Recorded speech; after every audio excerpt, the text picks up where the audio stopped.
Allez, mesdames et messieurs, toujours en direct, toujours en public, ici même à l'occasion de cette dernière demi-journée du International RFID Congress, deux invités à la tribune. Olivier, bonjour, présentation.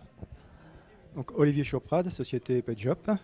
Et donc à vos côtés, rapprochez-vous vite du micro, présentation.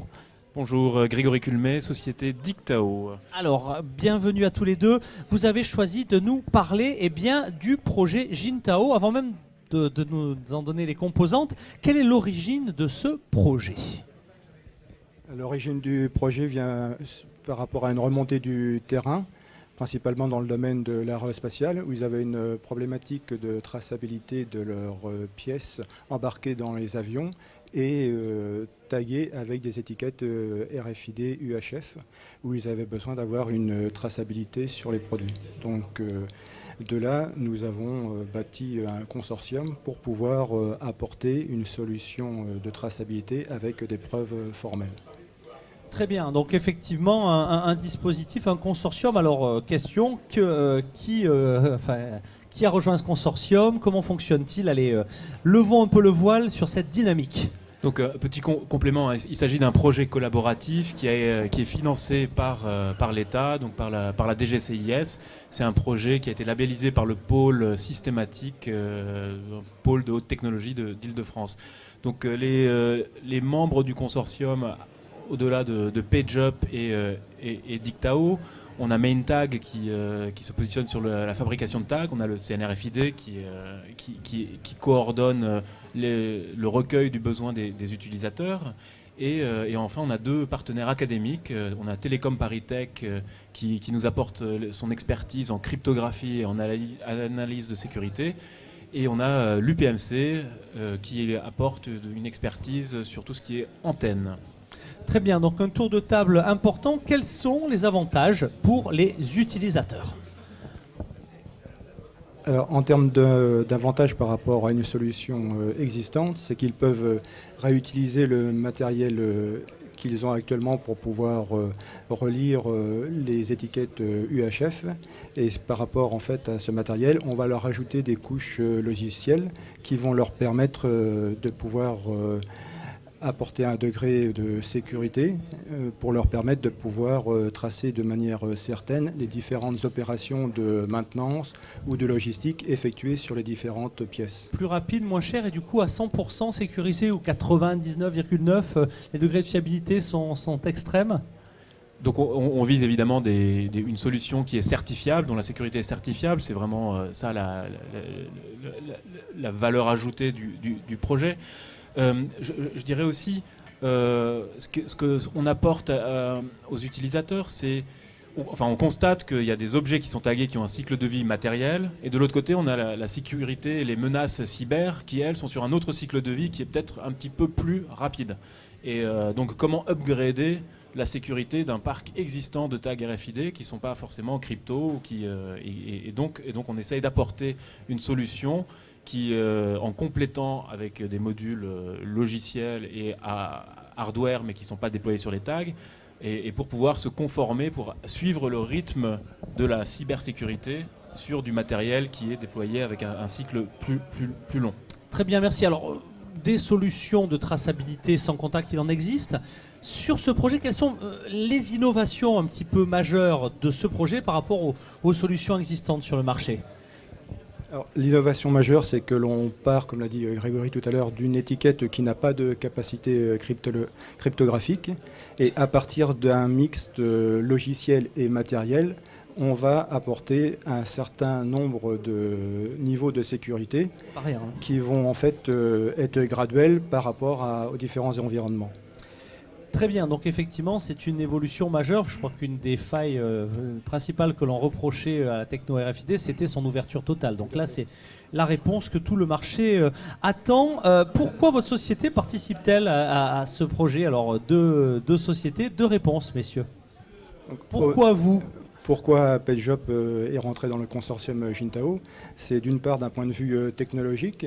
On apporte notre savoir-faire au niveau de la partie RFID, mais aussi grâce aux différents confrères qui sont dans le consortium, on acquiert des connaissances sur tout ce qui est sécurité, qui sont des choses sur lesquelles aujourd'hui on ne travaillait pas ou de manière trop éloignée. Même question, pourquoi vous? Donc Dictao, on est éditeur de logiciels, donc historiquement, nous, on sécurise des transactions entre personnes, donc typiquement pour la signature de contrats bancaires, la traçabilité d'objets immatériels. Et aujourd'hui, on constate que les objets se connectent. Donc, une première étape de connectivité de l'objet, c'est au travers le tag RFID. Et donc, on veut sécuriser les objets par des services cloud. Donc nous on est offreur cloud et on veut s'ouvrir sur le monde des objets plus matériels. Alors justement, vous nous avez préparé un petit support visuel. Notre régie va l'afficher à l'écran. Je vais vous demander de nous commenter un petit peu ce support. De quoi s'agit-il ?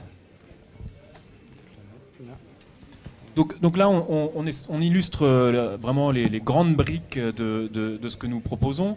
Donc en gris, vous voyez les briques qui existent déjà dans un système existant. Donc on a un objet qui est marqué par un tag UHF, on a un lecteur UHF, on a un PDA ou un terminal sur lequel est chargée une application métier, et puis un back-end métier.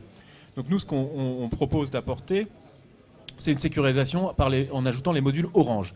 Donc les modules Orange, vous voyez, le tag est inchangé. On réutilise le même tag, un tag donc relativement simple.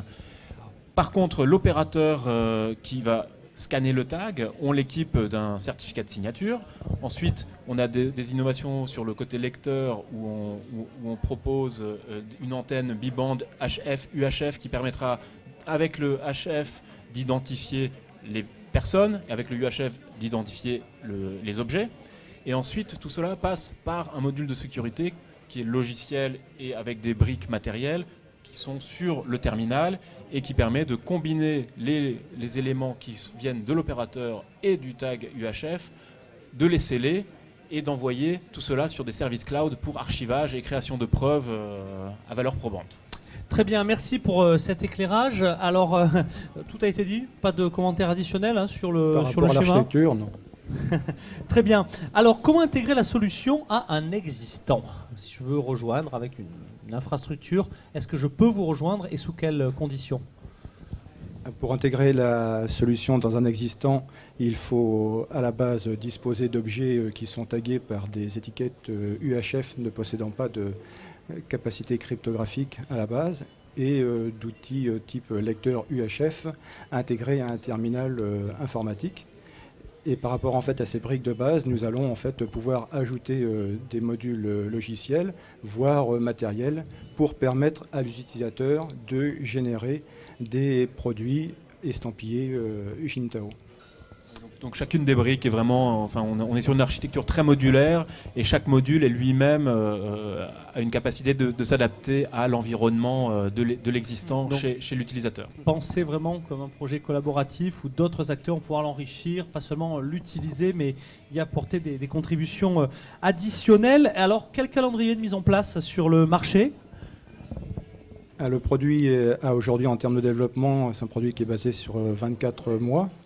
Nous avons démarré il y a 8 mois, donc il reste encore quelques mois, 16 donc mois, 16 mois, voilà, si le calcul est bon, donc qui sera en fait la mise sur le marché des premiers produits et qui auparavant sera ponctué par des démonstrateurs pour valider le concept du produit. Et question naïve, est-ce qu'une entreprise intéressée du coup doit attendre la fin de l'échéance ou peut dès aujourd'hui s'impliquer dans le projet ?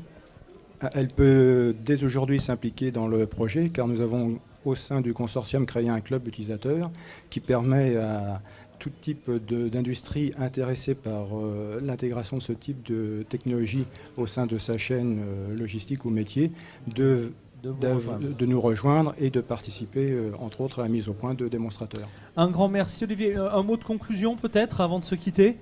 Un appel peut-être à d'autres acteurs pour rejoindre donc Jintao ? Si dans la salle il y a des sociétés qui travaillent dans le retail, le luxe ou la défense, elles seront volontiers bien accueillies au niveau du club utilisateur et du consortium. Messieurs les téléspectateurs et vous qui suivez en direct cette émission ici même, eh bien vous savez à quoi vous en dire. Un mot de conclusion également, un appel complémentaire? Non, c'était juste pour remercier le CNRFID d'organiser ce congrès et le CNRFID qui coordonne le club utilisateur pour ce projet. Dans le cadre du congrès aujourd'hui, s'est tenu ce matin un club utilisateur justement. Et donc pour le prochain qui aura lieu dans 5-6 mois a priori, c'est un club ouvert, donc vous pouvez vous mettre en relation avec le CNRFID pour rejoindre ce club utilisateur de Jintao. Eh bien merci à tous les deux d'avoir participé à cette émission, merci à vous qui l'avez suivi. À très bientôt à l'antenne d'International RFID Congress TV.